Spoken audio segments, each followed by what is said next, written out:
இப்போ இக்கால ஊழியர்கள், இக்கால சமுதாயம் ஒருவன் நல்லா வளரணும்னா அவனுக்கு இந்த மாதிரி ஒரு ஐக்கியம் ரொம்ப அவசியன்றதை நீங்கள் வலியுறுத்தீங்க. ஐக்கியம் மட்டும் இல்லை, அவன் நல்லா என்கரேஜ் பண்ணணும்.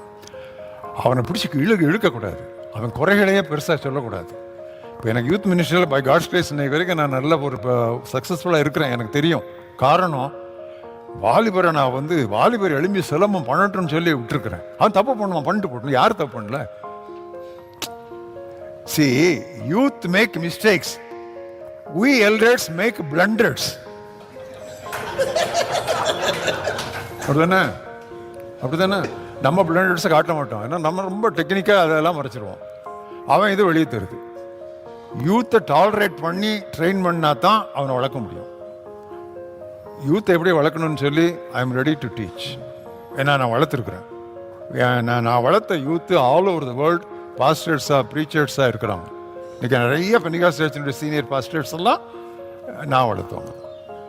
சந்தேகம் இல்லாமல் நான் சொல்ல முடியும். ஏன்? அந்த விளையும் பொழுதே அவங்கள வளரும் பொழுதே நம்ம பலப்படுத்தணும், ஸ்ட்ரென்தன் பண்ணேன். அவனை அனுப்புனேன், கிராமத்துக்கு போ, செய்யிட்டு வான்னு சொன்னேன். பிசாசு வரட்டுமே. எப்படின்னே வரட்டுறேன்னு சொல்லலாம். வரட்டுப்பா, சீஷர்களே விசுவாசியாமலே பிசாசு போச்சுல்ல.